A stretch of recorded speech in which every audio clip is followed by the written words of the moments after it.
Alright, so now we're going to talk about some basic studies in scanners. So some types of strategies, and when we say studies we mean strategies, here approaches to trading. First of all, we have momentum related strategies in which you could be looking for the market to continue the momentum that it already has. You could be looking at reversal strategies in which you see some patterns lay out and you see the opportunity for a reversal. Mean reversion is basically seeing that the market, if the price moves up too far, then it'll likely mean revert back down to the average level. So you might enter a short when you go really high. You see the market move really high, knowing that it's going to revert eventually to the mean. And then you have various event-based strategies, which we'll talk about.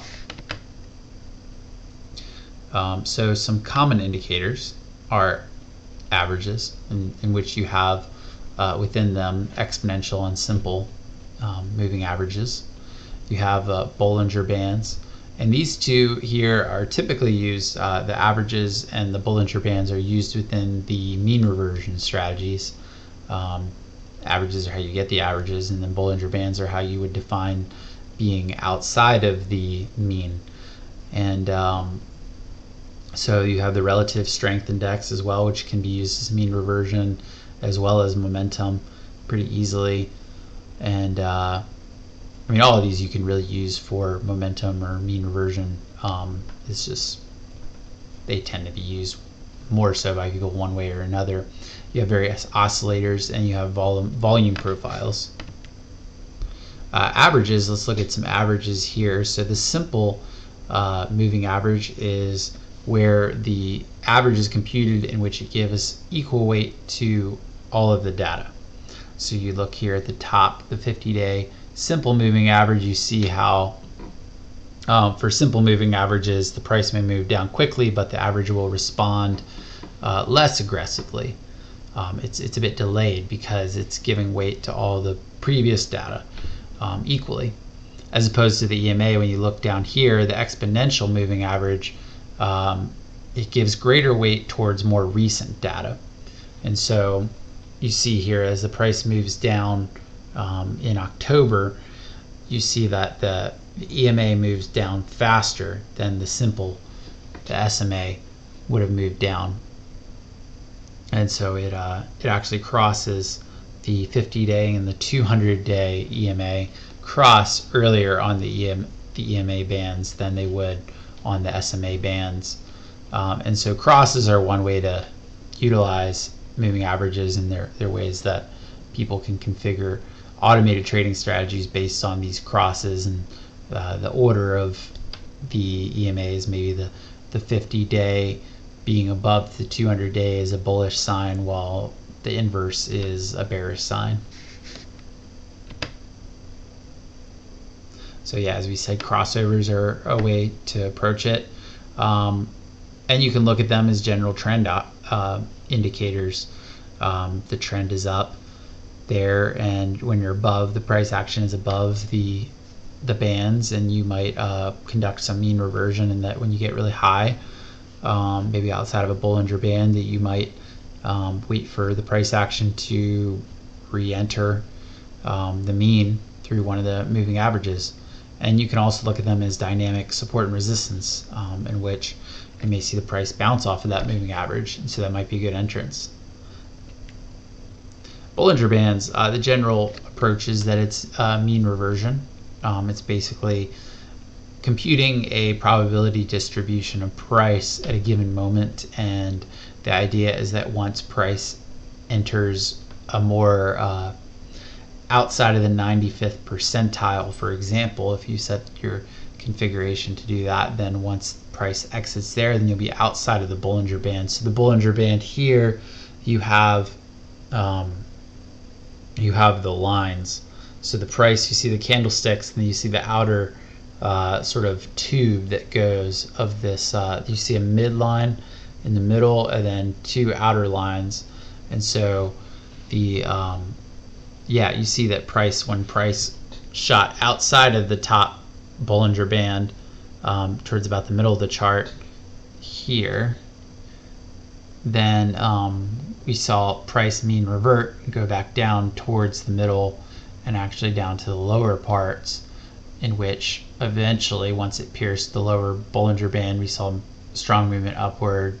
Same here. So these can be good spots for entries. It doesn't necessarily guarantee that it's a good entry, because you see here this was close to the Bollinger Band as well, lower end, but it wasn't the best entry. While at the opposite is true, is that the upper part of the Bollinger Band tends to be good exits or short positions. But ultimately you want to use this in combination with other indicators as well.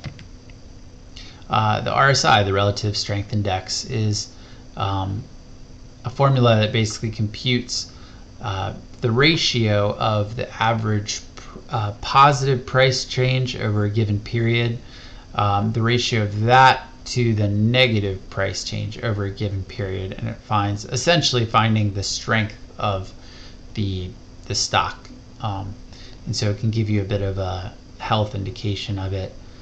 You can use it also as a divergence indicator, as you'll see. In addition, oscillators, you can use oscillators in the same way, which RSI actually is in the category of oscillators. Some configurations that I would use within RSI is between 40 and 80 can be a bit of a bullish zone. 20 to 60, the sort of bearish zone. 20 through 40 can be very bearish. 60 through 80 very bullish, and 40 through 60 sideways. So looking at a chart here, I have these levels marked. The two reds are like the bear zone, and the two greens are the bull zone, and then the middle is just kind of whatever. But yeah, an example of the price being in a bullish zone is that when price broke above the 40 level here and held it as support, that's when we started to see the movement upward. We broke all the way up and we continued up.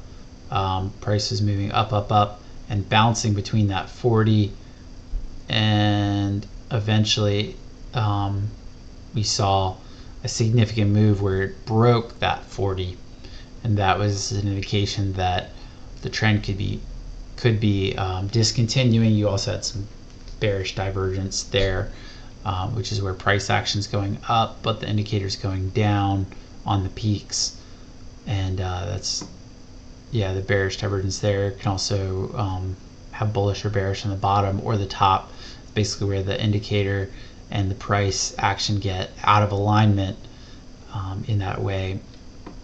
Won't go too into depth about that here, but that's also a way to look at it.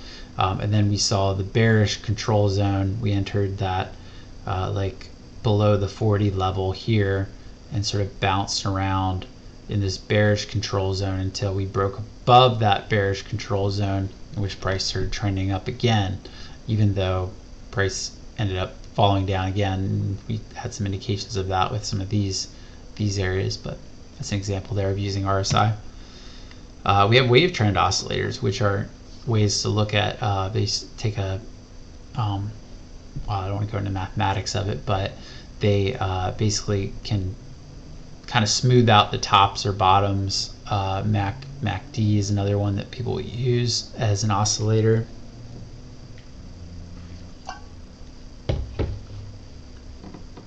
And so yeah, these are very popular oscillators, wave trend. Volume profiles are other tools you can use. So in here we saw price forming this sort of trading range here, and so you can look at this, examine this trading range, and in view of the volume profile, it basically tells you where the high volume nodes are within all this price action. We see the highest node is here, and that can actually be very important in terms of what's called the point of control, which is the highest volume node, which can serve as a reference for the price action. And of course we first rejected from it, broke above it, held it as support, broke below it, broke above it again, held it as support, returned and broke down, and then we're trying to hold above it, but the failure of that ultimately, the failure at this point of control signaled the large decline that we saw here in Bitcoin. So that's an example of using a volume profile. And then, yeah, within volume profiles, you can define a custom range like I did, where I looked at the areas, you know, sort of like price wasn't able to break above this area before, but then it was able to hold the support. So for me, that links off a certain volume profile range that I will use in the tool, because you have to know exactly where to stretch it to. And I stopped it once we broke out of that range to the downside. You have a couple of important levels in a volume profile. You have the value area high and you have the value area low. This is basically showing that 70% of the price action, the volume, not the price action, but 70% of the volume that took place within the price action took place within this area here. Oops. So there we go. So yeah, once you get to these extremes, if you've already formed a pretty good profile, you can know that this is a bit unusual, and you can get ready for, you know, in Wyckoff we call this an upthrust here, the higher probability of an upthrust in a outside of the value area high for a volume profile, and same is true for the lower areas here. And the point of control, we talked about the value of that. You can also run the VPVR, which is basically a tool that lets you configure the volume profile based on what you're visually looking at. So if I just looked at all of this, you know, it just kind of runs while I'm analyzing the chart, and I can kind of adjust just the view of that volume profile, and it automatically adjusts based on how much price action I can see. So that's very helpful for dynamically looking at the volume profile. And then we also have daily volume profiles. These are basically, they run from the start of the day to the end of the day, and they form volume profile ranges, and some traders will look at these and kind of use them as references for making day trades. And there's particular trades that are very, you know, that you can get a lot of edge from having this volume profile as you're day trading. And so this is a very particular skill that you can develop, and yeah, in particularly if you're day trading, as well as if you're swing trading, because a lot of times you have what these called naked points of control, where these points of control have not been touched by price action, and so when the price action returns to that area, the naked point of control can be an area that the price would bounce off of. Just a little bit of an introduction into that. And then scanners. Scanners are effective tools to find stocks based on a given set of criteria, or and they give you a list of results. So on TradingView, you would go to the scanner below. It's below. The chart would be up here, and then the scanner would be down here. So you click on the scanner, and then you will see, if you click to the right here, you'll see in the name of the scanner, you'll see a lot of pre-configured scanners. So you click on this one, and you'll find all the top gainers, this one the top losers, those that are at their all-time highs, those that are at all-time lows, a lot of volatility stocks here. And you can click on this filters button right here to configure that uniquely to how you want it. So if you only want to look at stocks that have higher volume, you could shift that and modifying your criteria. So once you click on that, you would see then a set of configuration tools that you can make a custom scanner and name it something that you want as well. You might look at the breadth of the market by looking at stocks that are you know, above or below their moving average, and that might be a helpful tool for determining the strength of the market, in that you might be looking at the S&P going up but you're wondering how many stocks are going up. Is it just the mega caps that are pulling the market up? And there's a saying that they say, be careful when the generals march alone. And so that's meaning that be careful when there's large mega cap stocks that are the only ones that are holding the market up, because when those collapse, then the whole market can really collapse pretty fast. And so you don't want to be deceived by the market going up, the indices, while a lot of other stocks are suffering and the market is displaying signs of weakness. That's an example of how scanners can give you more insight into that there. But so yeah, in closing, indicators are helpful in determining your own trades, and they're best when they're used in combination, particularly in combinations where they can cover for each other's weaknesses. Each indicator and strategy has a particular strength and a particular weakness, and if you can use them to help each other, that's best.